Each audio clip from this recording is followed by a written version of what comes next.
Japan एक ऐसी country जिसकी वर्ल्ड वॉर 2 के बाद से अपनी प्रॉपर आर्मी तक नहीं है और जो डिफेंस में आज तक मिनिमल बजट यूज करती थी, वो अचानक ही अनाउंस करता है कि वो अपना मिलिट्री बजट 1/4 से बढ़ाकर $51.4 बिलियन कर रहा है। तो दुनिया भर में ये न्यूज आग की तरह फैल जाती है। जहां अमेरिका और यूरोपियन कंट्रीज इस मूव का स्वागत करती हैं, वहीं उसकी neighbouring countries like China, north Korea और रशिया के हलक सूख जाते हैं। ये वही जापान है जिसकी मिलिट्री से हर दुनिया का देश डर करता था, मगर हिरोशिमा और नागासाकी में जो हुआ उसके बाद से इसने अपने हथियार हमेशा के लिए टाल दिए थे। आखिर ऐसा क्या हुआ 76 सालों के बाद कि जापान को अपने कॉन्स्टिट्यूशन में कुछ रूल्स चेंज करने पड़े? क्या है जापान का प्लान 2027?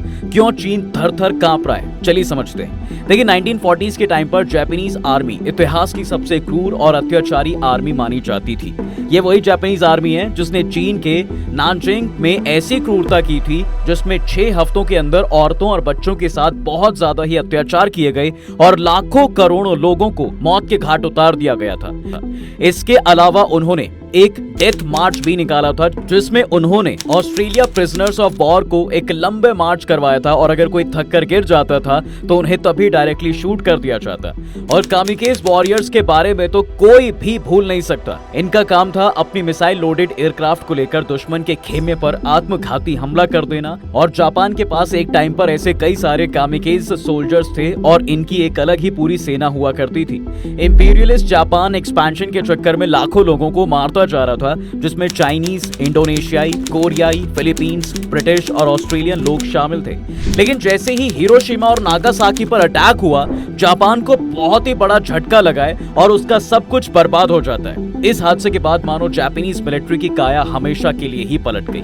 जापान के सरेंडर के बाद अमेरिका ने जापान का नया कॉन्स्टिट्यूशन ड्राफ्ट करवाया। इस कॉन्स्टिट्यूशन में जापानीज आर्मी को कंट्रोल में रखने के लिए अमेरिका ने एक स्पेशल प्रोविजन डाल दिया जिसको आर्टिकल 9 कहा जाता है। इस आर्टिकल के तहत इंपीरियल जापान के पास किसी भी प्रकार की वॉर लड़ना या फिर किसी भी तरह का फोर्स यूज करने का राइट नहीं है और इसीलिए जापान अपने डिफेंस के लिए ना तो खुद के लैंड, सी और एयर फोर्सेस मेंटेन कर सकता है और ना ही ये कोई खतरनाक वेपन्स रख सकता है। लेकिन जापान की पूरी सिक्योरिटी के लिए जिम्मेदार है अमेरिका, जिससे साफ पता चलता है कि अमेरिका जापान को अपने ऊपर पूरी तरीके से डिपेंडेंट बनाना चाहता था। इसलिए जापान और अमेरिका के बीच साइन हुआ था एक म्यूचुअल सिक्योरिटी डील, जिसमें जापान को कहा गया था कि आप लोग खुद आर्मी मत रखो और आपकी सिक्योरिटी की जिम्मेदारी हमारे ऊपर है। और इसलिए आज की तारीख में भी अमेरिका के तकरीबन 80 मिलिट्री बेसेस और 50,000 सोल्जर्स जापान में तैनात हैं। लेकिन आज ऐसा क्या हुआ कि जापान को कॉन्स्टिट्यूशन में चेंजेस भी करने पड़े और मिलिट्री में इतना हाई इन्वेस्टमेंट करना पड़ा। यहाँ एंट्री होती है उसके पड़ोसी देश चाइना की, जो दुनिया भर में सुपर पावर बनने की होड़ में है। माओ की मौत के बाद चीन का राइज अलग दिशा में देखा गया और विशेष रूप से उसके वर्ल्ड ट्रेड ऑर्गेनाइजेशन 2001 में शामिल होने के बाद से चीन का उदय हुआ। इसकी वजह से पूरे ईस्ट एशिया में ट्रेडिशनल पावर ऑफ बैलेंस काफी ज्यादा डिस्टर्ब हुआ, जिसकी वजह से दूसरी कंट्रीज को ग्रो करने का मौका मिला। 2002 और 2022 के बीच चीन की अर्थव्यवस्था प्रति वर्ष 8.8% के एवरेज से बढ़ी। वहीं जापान को 2008 और 2009 में रिसेशन झेलना पड़ा, जिसकी वजह से जापान केवल 0.65% की एवरेज रेट से ग्रो कर पाया था और यही मार उसको फिर 2019 और 2020 के बीच झेलनी पड़ी। 2010 में चीन एशिया की सबसे बड़ी अर्थव्यवस्था के रूप में जापान से आगे निकल गया और दुनिया में दूसरा सबसे बड़ा नया आर्थिक व्यवस्था वाला देश बन गया। इसका मतलब एक नई बड़ी मिलिट्री का जन्म भी होना था। 2002 में जापान मिलिट्री के मामले में चीन से आगे था और तब वो लगभग $40 बिलियन अपनी आर्मी पे खर्च किया करता था। दुनिया में दूसरा सबसे अधिक और चीन $30 बिलियन पे था। मगर ये दबदबा ज्यादा देर नहीं रह पाया और काफी तेजी से ये सब बदलता चला गया।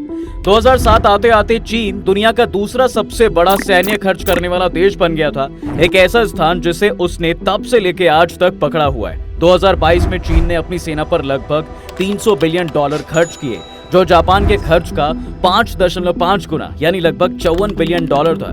लेकिन United states department of defence का कहना था कि भाई चीन अपने ऑफिशियल बजट से 2 गुना खर्च कर चुका था और अगर इसको कंसिडर करें तो जापान और चीन के बजट का गैप 11.2 गुना तक बढ़ जाएगा। चीन ने अपनी नई मिलिट्री पावर का इस्तेमाल जहाजों की संख्या बढ़ाने में किया, जिसकी वजह से वो दुनिया की सबसे बड़ी नेवी बन चुका है। इसके अलावा उसने अपनी एयरफोर्स मॉडर्नाइज की, न्यूक्लियर वेपन्स को बढ़ाया और थाउजेंड्स ऑफ बैलिस्टिक और क्रूज मिसाइल्स में निवेश किया। ये देखते ही जापान को भी खतरा लगने लगा, जिसके बाद चीन का मिलिट्री एक्सपेंडिचर जापान की नेशनल सिक्योरिटी के लिए गंभीर खतरा बन चुकी है और चीन ने अपनी मिलिट्री पावर भी कई बार दिखाने की कोशिश की है। इसके बाद वो साउथ चाइना सी में और आसपास के एरियाज जैसे कि सेनकाकू आइलैंड्स और ताइवान के खिलाफ अपना ग्रे जोन ऑपरेशन चालू कर देता है। सेनकाकू आइलैंड्स का विवाद काफी टाइम से दोनों देशों का मुद्दा बना हुआ है।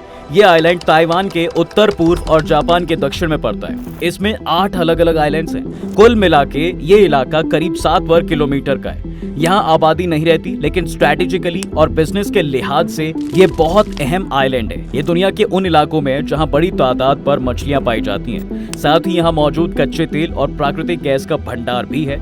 जापान इसे अपने ओकिनावा प्रांत का हिस्सा बताता है। उसके मुताबिक उसने 19वीं सदी में 10 सालों तक इस आइलैंड का सर्वे किया और 1895 में इसको अपने देश में शामिल किया। 1945 में वर्ल्ड वॉर 2 में जापान की हार के बाद 1951 में हुई एक संधि से ओकिनावा पर अमेरिका का कब्जा हो गया। 1971 में अमेरिका ने जापान को ओकिनावा लौटाया। तब से सेनकाकू आइलैंड्स भी वापस जापान के पास आ गया। तब से ही इस पर जापान का अधिकार है। वहीं चीन के मुताबिक बहुत पुराने समय से ये आइलैंड उसके ताइवान प्रांत का हिस्सा है। 1895 में जापान ने चीन को हराकर ताइवान को अपने कब्जे में ले लिया था। वर्ल्ड वॉर 2 के बाद 1951 में एक संधि के तहत चीन को ताइवान वापस मिल गया।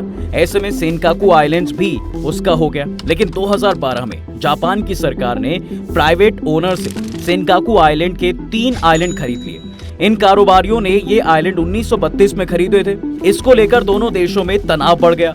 इस पर चीन ने पूर्व चीन सागर में सेनकाकू आइलैंड के ऊपर आकाश में अपना एक हवाई जोन बना दिया। इस जोन से गुजरने वाले विमानों को चीन की परमिशन लेनी पड़ती है। इस पर जापान ने विरोध भी जताया है। 2016 में एक चीनी नौसैनिक जहाज पहली बार सेनकाकू आइलैंड समूह के आसपास 12 नॉटिकल माइल टेरिटोरियल सी में प्रवेश किया।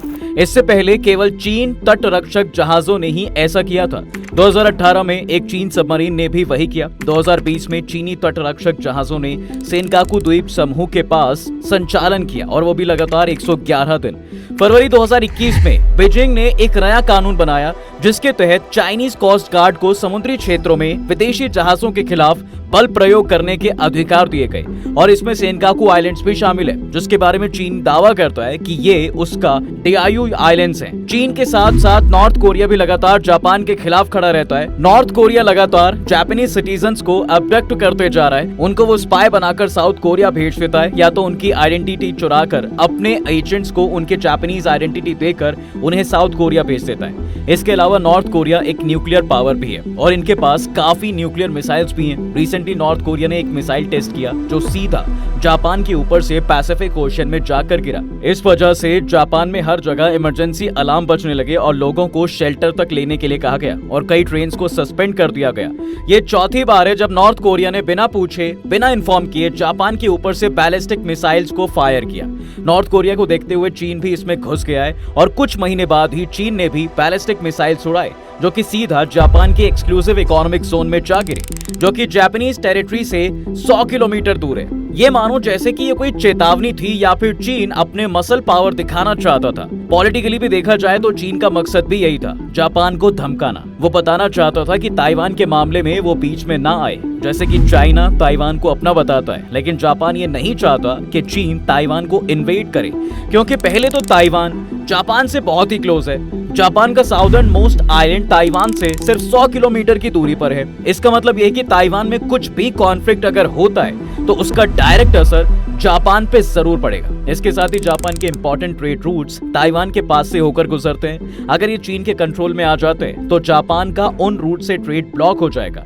इसके अलावा जापान के ताइवान के साथ बहुत ही फ्रेंडली रिलेशनशिप रहे हैं। 90% जापानीज को लगता है कि अगर चीन ताइवान को इन्वेड करता है तो जापान को ताइवान के सपोर्ट में वॉर में उतरना चाहिए। अब इस मामले में कुछ एक्सपर्ट्स का ये तक मानना है कि जापान तो ऑलरेडी सीक्रेटली चीन के साथ वॉर की तैयारी कर रहा है। इसके साथ ही रशिया ने जब से यूक्रेन पर अटैक किया है तब से पूरी दुनिया को इस इंसिडेंट ने अपने डिफेंस के बारे में सोचने पर भी मजबूर कर दिया है। इसलिए जर्मनी का एटीट्यूड जो अब तक काफी एंटी मिलिट्री था वो रूस यूक्रेन वॉर के बाद बदल जाता है। जर्मनी ने अपनी लो प्रोफाइल रखने वाली मिलिट्री बजट को अचानक ही बढ़ा दिया और $113 बिलियन मिलिट्री को अलोकेट कर दिए। सिमिलरली जापान भी अलर्ट हो चुका है, क्योंकि जापान और रशिया एक दूसरे से मैरिटाइम बॉर्डर शेयर करते हैं और इन दोनों में भी टेरिटोरियल डिस्प्यूट चल रहे हैं ओवर कुरिल आइलैंड्स। ये आइलैंड क्रूशियली काफी इंपॉर्टेंट है, ये रिच फिशिंग ग्राउंड्स है और ऑयल और गैसेस भी काफी ज्यादा हैं। रशिया इस आइलैंड के around defence missile system deploy करके अपनी शक्ति प्रदर्शन करते रहता है। इन सब से यही समझ आता है कि जापान एक तरफ नॉर्थ कोरिया तो दूसरी तरफ चीन और तीसरी तरफ रूस, ये तीनों से घिरा हुआ है और ये अपना एक फ्रंट बना के जापान पर पूरे तरीके से हावी होने की कोशिश कर रहे हैं। इन सबको देखते हुए जापान ने भी अपने मिलिट्री पावर बढ़ाने के लिए 2027 तक $300 बिलियन खर्च करने की योजना बनाई है और अपने साल भर के खर्च को लगभग दोगुना कर लगभग $68 बिलियन करने की योजना बनाई है, जिससे जापान 2027 तक अमेरिका और चीन के बाद दुनिया का तीसरा सबसे बड़ा मिलिट्री पे खर्च करने वाला देश बन जाएगा।